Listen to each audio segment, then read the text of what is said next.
Շնորհակալություն, հարգելի գործընկերներ, պարոն Կարապետյանի ապօրինի շարունակական տնային կալանքով պայմանավորված մեր բոլոր գործընկերներին հրավիրել չէինք կարող, ուստի որոշել ենք, որ խմբերով պարոն Կարապետյանը կպատասխանի ԶԼՄ-ների հարցերին եւ այսօր հայաստանյան հեռուստաընկերությունների հարցերին է պատասխանելու, իդեպ նշենք դատարկ աթոռ, մենք պատշաճ կերպով ծանուցել եւ հրավիրել էինք նաեւ Հայաստանի հանրային հեռուստաընկերությանը, բայց աթոռը դատարկ է, չնայած նրան, որ հանրայինի եթերից հնչել է, որ առաջին իսկ հնարավորության դեպեն հարցազրույց կազմակերպել պարոն Կարապետյանի հետ, շնորհակալ եմ, որ եթե պարոն Կարապետյանը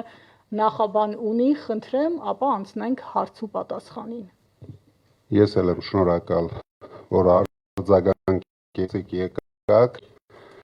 ինձ թվում է մենք լավ հարցազրույց կունենանք, հետաքրքիր հարցազրույց կունենանք, որտեղ տեսնում եմ բոլորդ մարտական եք տրամադրված, գնացինք առաջ։ Քանի որ խոսքի առաջին իրավունքը ինձ է տրված, պարոն Կարապետյան, շնորհակալություն հարցազրույցի այս հնարավորության համար եւ առաջին հարցս կցանկանայի ուղղել ձեզ ձեր վերջին հարցազրույցներից մեկում ձեր հայտարարության հետ կապված այն հարցին, որ սովորաբար խոշոր կապիտալ ունեցող գործարարները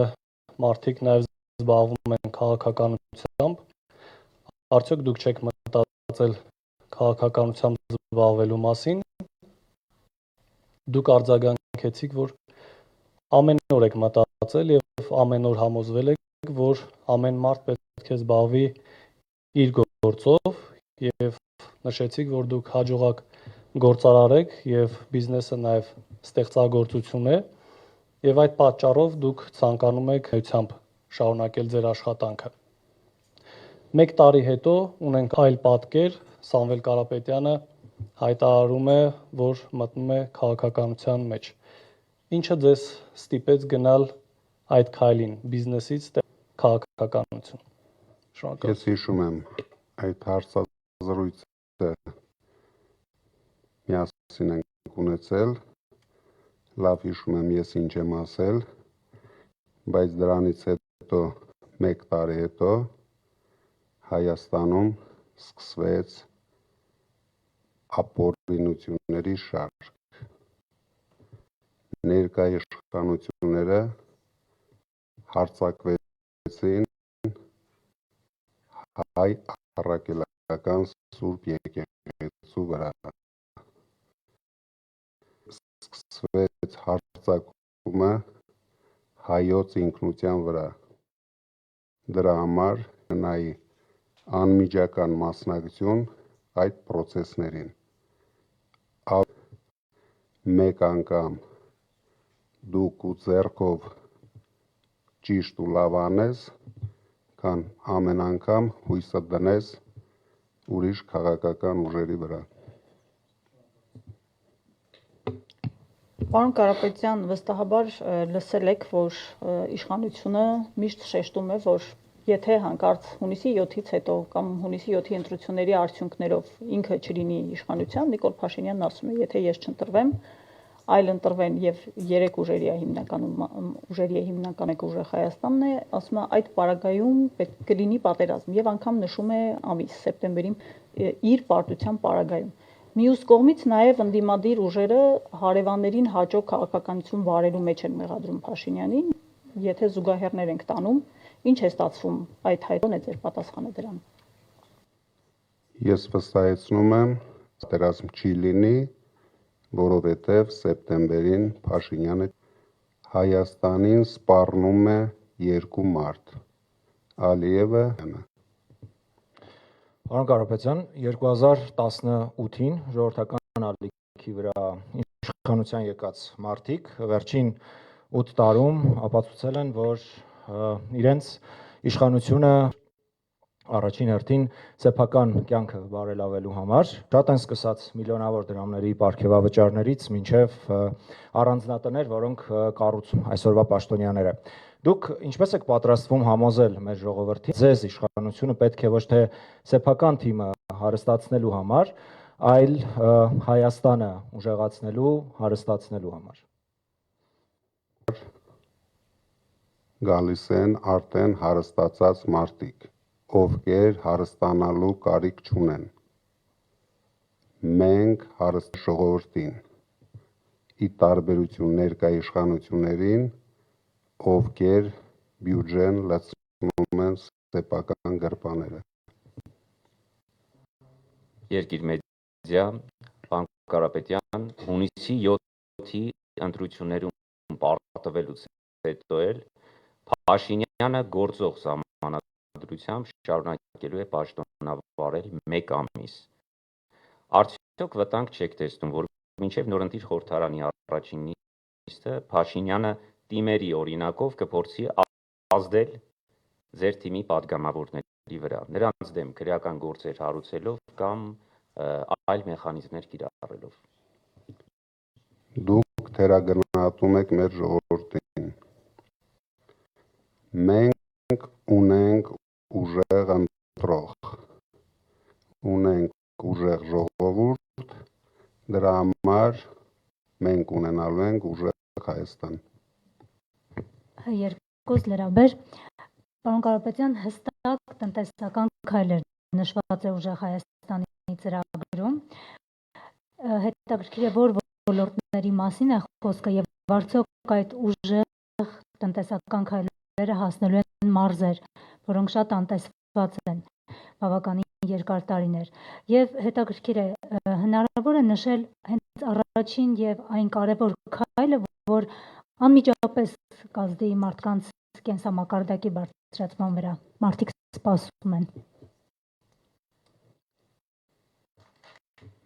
Մենք առաջերտին սկսելու ենք մարզերից։ Չի լինելու առաջին քայլ։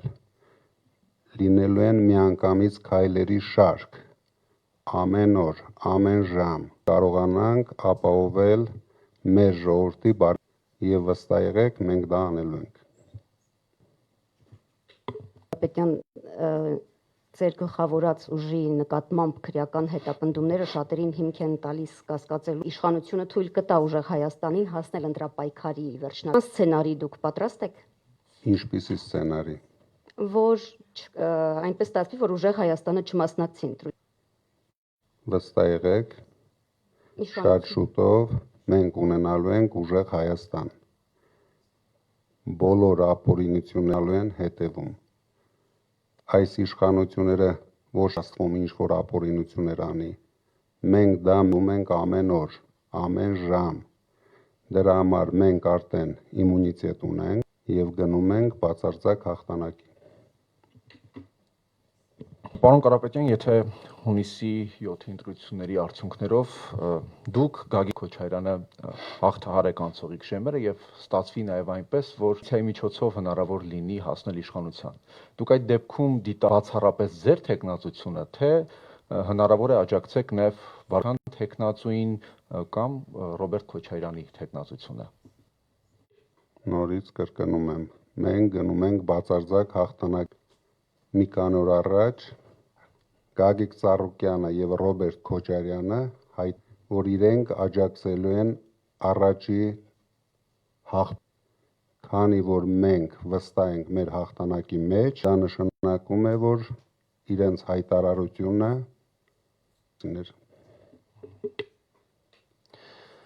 Պարոն Կարապետյան, կարծում եմ նորություն ասած չեմ լինի, որ դուք եւ Արցախի Ռուբեն Վարդանյանը բավական շատ ընդհանրություններ ունեք։ Երկուսդ էլ բիզնես գալել Ռուսաստանում, մեծ ներդրումներ եք արել եւ Հայաստանում եւ Արցախում, բայց այսօր Ռուբենը գտնվում է Բաքվի բանտում։ Դուք հաշվի առնելով կապերը, ծանոթությունները եւ հնարավորությունները, մինչեւ այսօր որևէ բան Ռուբեն Վարդանյանի պահման պայմանների կամ նրա վերադարձ առաջիկայում ինչ եք պատրաստվում անել։ Հաշվի առնելով հարևան ներքին վիճակը, եթե դու ծակներ, չես կարող ոչ մի ազդեցություն ունենալ այդ երկրի ապօրինությունների վրա։ Վարդանյանի հետ իրոք մենք ունենք լուրջ ընդհանրություն, երկու հարազատ ընկերներով մեն, բայց մի անհանգստացեք,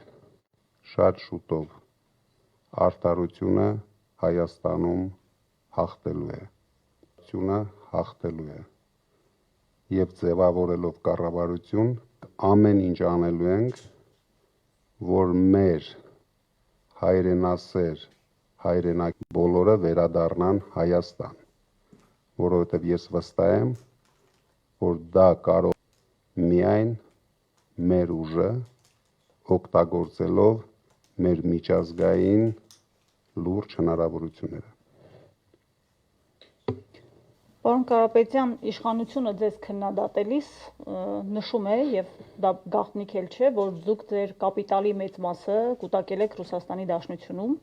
Իհարկե ձեր թիմակիցները թվարկում են նաև այլ երկրների անուններ, բայց զգալի մասը կուտակվել է Ռուսաստանում ձեր կապիտալի, եւ իշխանությունները ձեզ քննադատելիս ասում են, որ ձեր հաղթանակի պարագայում կամ ձեր ծրագրերի իրագործման պարագայում ստացվելու է այնպես, որ Ռուսաստանը եւ դրանով ձեզ ճնշելու է, եւ Հայաստանի ենթակառուցվածքները դուք տրամադրելու եք Ռուսաստանի ղեկավարմանը կամ կառավարմանը կամ տալու եք Ռուսաստանին։ Ո՞րն է ձեր բացատրությունն այս հարցում։ Ես այն մարդն եմ, ով Հայաստան է վերադարձրել հիմնական ստրատեգիական ակտիվները Ռուսաստանից։ Փաշինյանի այդքան սիրված Հայաստանի էլեկտրական ցանցերը ես վերադարձել եմ Հայաստանին։ Հրազդանի ջեկը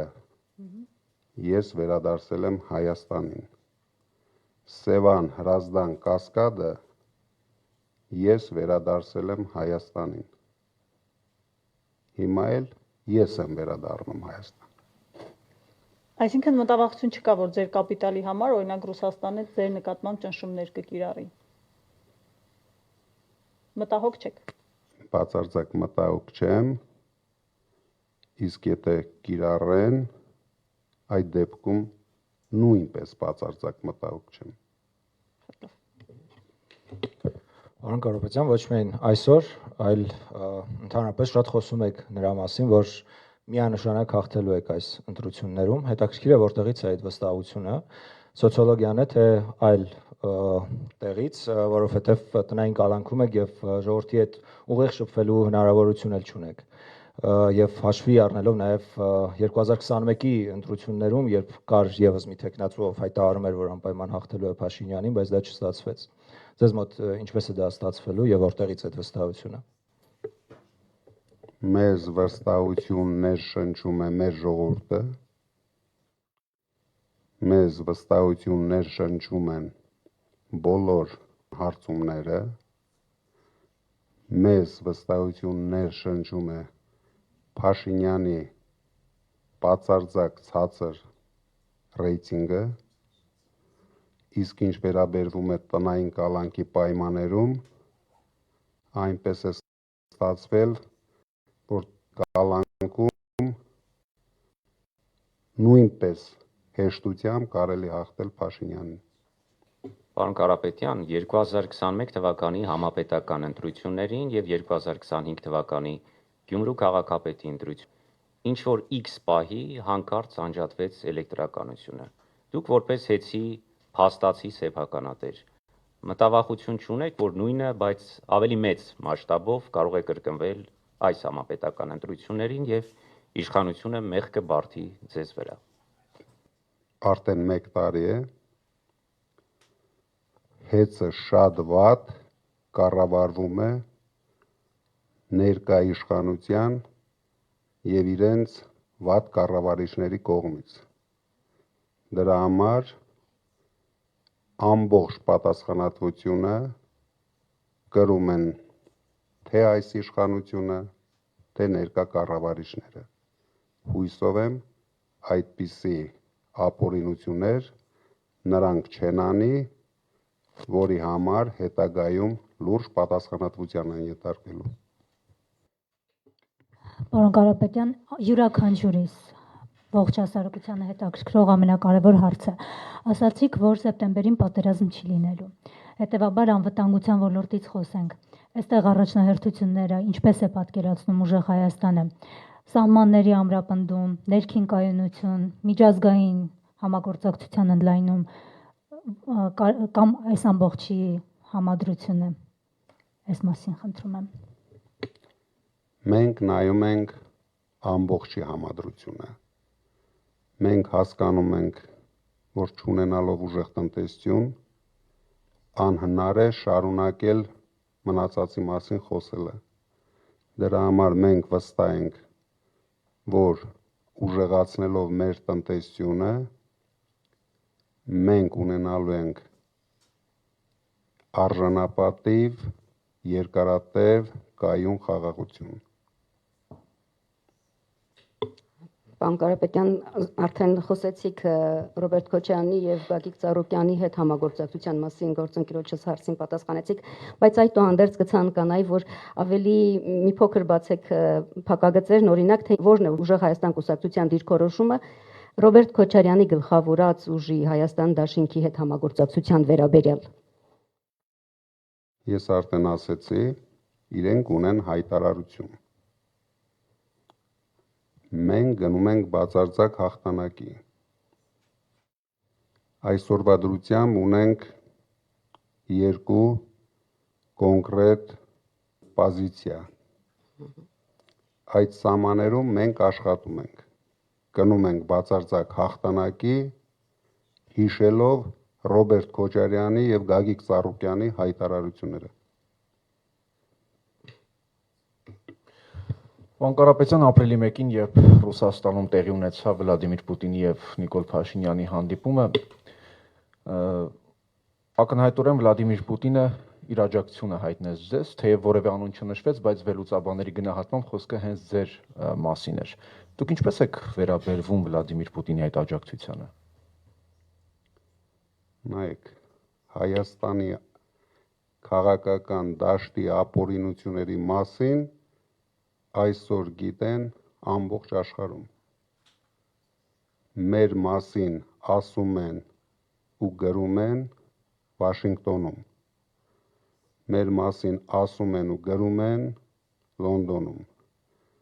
Մեր մասին ասում են ու գրում են Փարիզում։ Ռուսաստանում ամենաբարձր մակարդակով դրա մասին ասվեց, բայց դա չի նշանակում, որ մենք դիրքորոշում պետք է ունենանք դրա մասին։ Քանի որ Փաշինյանը այսօր ամեն ինչ անում է, որ Հայաստանը դարձնի գերտերությունների բախման կենտրոն, հետագա լուրջ ծրագրերով, ստեղծելով քաոս, Հայաստան բերելով 300,000 ադրբեջանցիների, իսկ մենք հասկանում ենք, որ 300,000 ադրբեջանցի բերելով մենք ստիպված ենք լինելու հայկական բանակում ունենանք ամենակիչը 10,000 ադրբեջանցի ծառայողներ։ Իսկ մենք շատ լավ ենք հիշում Սաֆարովի Հունգարիայում կատարածը։ Այսինքն մենք պետք է համբերատար նայենք այդ բոլոր քայլերին։ Դրա համար մեզ պետք է նոր ուժեղ առաջնորդություն, որպեսզի մենք կարողանանք հավասարակշռել մեր բոլոր միջազգային գործընկերներին։ Եվ վստահ եղեք, շատ շուտով մենք դա ունենալու ենք։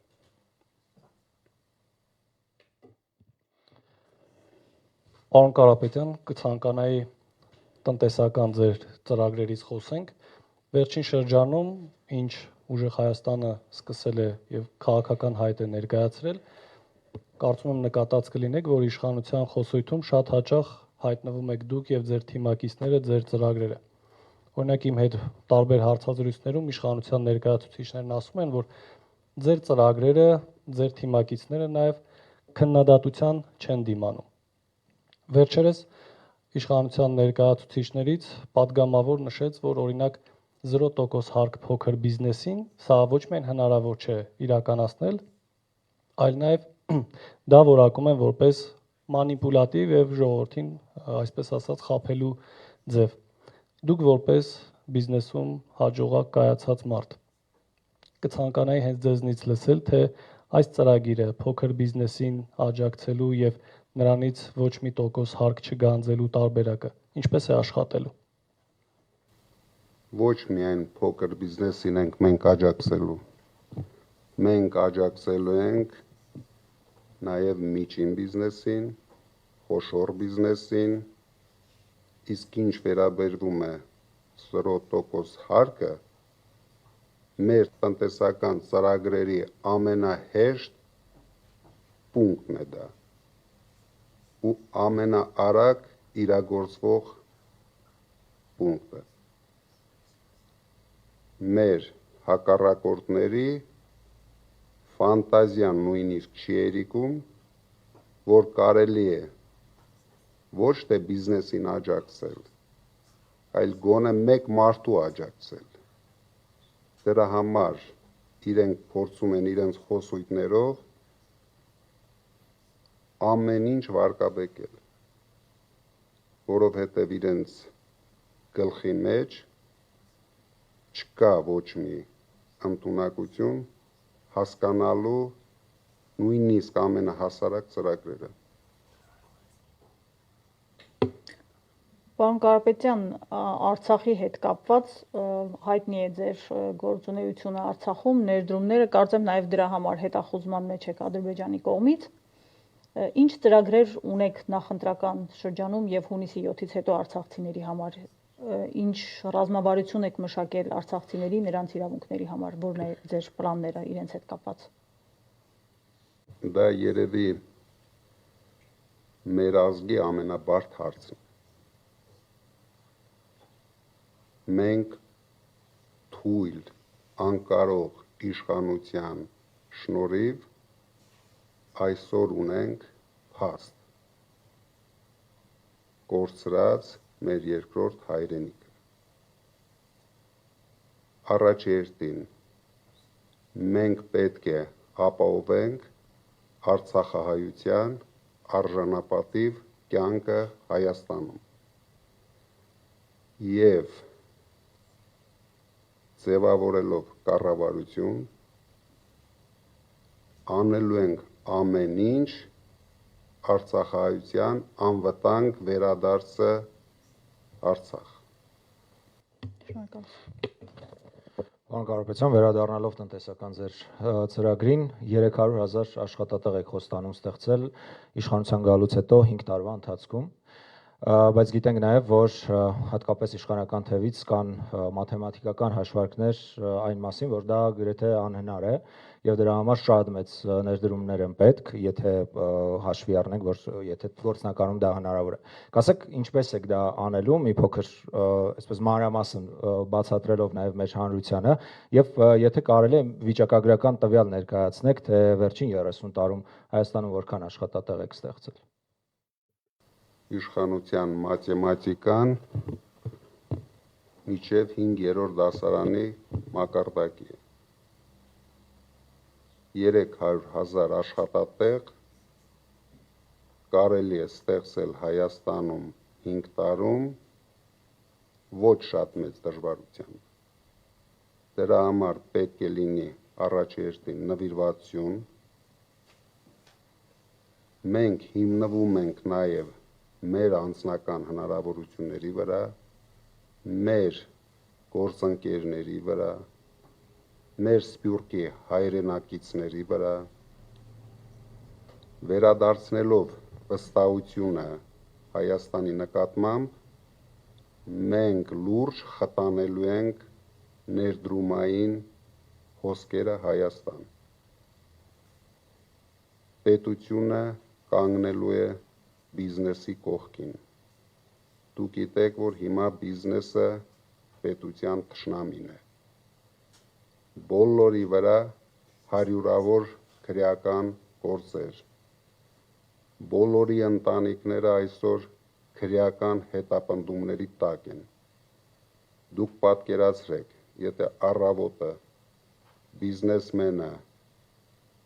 գնում է գործի եւ գիտի, որ տվյալ պահին իր ծեր ծնողները ժամերով սպասում են քննիչի քմահաճույքին, կընտունի նրանց, քանի ժամ պահի իր կողքը։ Եթե բիզնեսմենի երեխաները թեկուզ եւ չափած առավոտից երեկո գտնվում են տարբեր հաստատություններում, որտեղ չեմ ուզում օգտագործեմ բառը տերոր, բայց ենթարկվում են ցանկացած տիպի բռնությունների, որ բիզնեսմենը ցանկություն կունենա ներդրում անել այս երկրում։ Գլխավորը մենք պետք է վերադարձնենք վստահությունը։ Գլխավորը մենք պետք է վերադարձնենք սփյուռքի վստահությունը իրենց հայրենիքի նկատմամբ։ Մենք Հայաստանը դարձնելու ենք 10 միլիոն հայի հայրենիք, իսկ Փաշինյանը ուզում է դարձնել 3 միլիոն հայի եւ 300,000 ադրբեջանցու հայրենիք։ Այդ քայլերով դուք վստահ եղեք, բացարձակ դժվարություն չկա, շատ արագ դուք տեսնեք, նույնիսկ առաջի արդեն ամիսներից դուք տեսնեք այդ զարգացումները։ Ինչ վերաբերվում է մեր ընկերության ներդրումային ծրագրերին, համենայն դեպս կարող եմ վստահ ասել, որ Փաշինյանի կառավարման տարիներին, եթե վերցնենք բոլոր խոշոր ներդրումները, բոլոր, համարժեք կլինեն կամ ավելի պակաս կլինեն, քան մեր ընկերության ներդրումները Հայաստան։ Մենք նույն տեմպը շարունակելու ենք։ Պարոն Կարապետյան, հիմա եթե եկաք իշխանության, Ադրբեջանի հետ խաղաղության պայմանագիր ստորագրելու եք եւ Թուրքիայի հետ դիվանագիտական հարաբերություններ հաստատելու եք, փորձելու եք գնալ նման քայլերի, թե ոչ։ Մենք թույլ չենք տալու այն սխալները, որը կատարեց ներկա թույլ իշխանությունը իր մեծամտությամբ, իր անկարողությամբ հասցրեց նրան, որ մենք կորցրեցինք մեր երկրորդ հայրենիքը։ Մենք վարելու ենք արժանապատիվ ճիշտ բանակցություններ։ Բերելու ենք գերտերությունների երաշխավորությունը, որովհետև ես վստահ եմ, Հայաստանի նման պետությունը չունենալով լուրջ երաշխավորություն, դառնալու ենք, ինչպես ասեցի, գործիք Ալիևի ձեռքերում։ Դրա համար այդ ուղղությամբ մենք վարելու ենք ճիշտ քաղաքականություն, լավ հարաբերություններ ենք ստեղծելու գերտերությունների հետ, տարածաշրջանային բոլոր երկրների հետ եւ ունենալու ենք արժանապատիվ երկարատև խաղաղություն։ Շնորհակալություն, գործընկերներ, եթե խնդրեմ։ Շատ լավ։ Պարոն Կարապետյան, հիմա մի գոյական եմ ասելու, խոստում։ Այս բառը այլևս մեր ժողովուրդը չի ընկալում, հասկանալի պատճառներով, ուստի պարզ է, որ վստահության վերականգնման եւ այդ վստահությունը ամրապնդելու խնդիր ունենք։ Այստեղ ինչ եք պատկերացնում, ուժեղ Հայաստանը ինչ է անելու։ Դրա համար հենց առաջի օրից մենք խուսափել ենք խոստում բառից։ Մենք ասում ենք, մենք երաշխավորում ենք, որովհետև ես գտնում եմ քաղաքական դաշտում միայն մեր ուժը կարող է այդպիսի հայտարարություններ անել, հաշվի առնելով մեր հնարավորությունները։ Պարոն Կարապետյան, շաբաթներ առաջ դատարանի դահլիճում ճեպազրույցի ժամանակ հայտարարեցիք, ձեր խոսքը ուղիղ մեջ բերեմ, Փաշինյանը բուժման կարիք ունի։ Փաշինյանը օրեր անց արձագանքեց, ասաց, որ ինքը վերջին 10 օրը հարբուխ է եւ շնորհակալություն հայտնեց իր առողջական վիճակով հետաքրքրվելու համար։ Հարբուխը նկատի ունեիք, երբ ասում էիք, թե Փաշինյանը բուժման կարիք ունի։ Հարբուխը դա գրիպն է։ Նայեք, արդեն 1 տարի է ես հետևելով Փաշինյանի անհասկանալի քայլերին եկա հետևության, որ ինքը հիվանդ է, բայց ես իրոք մտածում էի, որ կոնկրետ հիվանդության մասին, ես պատկերացում չունեի, որ ինքը շատ հիվանդություններ ունի։ Իրականում հարցերը շատ են, հատկապես Տվեք, որ հանգիստ տվեք։ առաջին է, պարոն Կարապետյան, ես ձեր թիմակիցներին հնարավորություն ունեցել եմ այս հարցը տալու, բայց այնուամենայնիվ մնում է մի բաց, եթե անգամ հունիսի 7-ին ուժեղ Հայաստանը բացարձակ մեծամասնություն է կազմում, վարչապետի թեկնածության հարցը լուծվելու է առաջիկա ամիսների ընթացքում եւ սահմանադրությունը պարտադրում է նախագահին, որպեսզի արագ այդ հարցերը կարգավորի։ Եվ քանի որ դուք այդ ցուցակումները արված չեք, ինչ որ մեկը պետք է լինի վարչապետ, մինչև սահմանադրության 148-րդ հոդվածը կփոխվի։ Այդ մեկը փաստացի Նարեկն է Կարապետյան։ Անցումային փուլում ինչ որ մեկը պետք է Նարեկ Կարապետյանը այդ հարցին արդեն պատասխանել է։ Իմ պատասխանը նույնն է։ Շատ լավ, շնորհակալություն։ Հարգելի գործընկերներ, շնորհակալ ենք, ինչպես նշեցի, հաջորդիվ պարոն Կարապետյանը կպատասխանի մեր մյուս գործընկերների հարցերին եւ հաջորդ հարցազրույցը չի ուշանա, շնորհակալ։ Մարիանա, բայց ես պատրաստ եմ, եթե էլի հարցեր կա։ Պարոն Կարապետյան, բայց մեկ հարց տամ ձեր թույլտվությամբ, կարող եք ընդգրկել, կարող եք չընդգրկել, բայց այնուամենայնիվ, եթե ձեր նկատմամբ քրեական հետապնդումը չլիներ, քաղաքական հայտ ներկայացնելու էիք։ Կարող է իմ ասածները լիրիկայի ընդունեք, բայց իհարկե, եթե չլիներ իմ նկատմամբ քրեական հետապնդում, եթե չլիներ Փաշինյանի վերջի տարվա անկանոն շարժումները, հարձակումները թե մարդկանց, թե մեր ինքնությունների վրա, ես նույնիսկ երազում չէի պատկերացնում ինձ քաղաքական դաշտում։ Բայց եթե հարցը մեր Հայաստանի կորցնելն է, բոլոր ցանկությունները, բոլոր լավ կյանքի ամբիցիաները երկրորդ պլան են գնում։ Շնորհակալություն։ Ես էլ եմ շնորհակալ, շատ հաճելի էր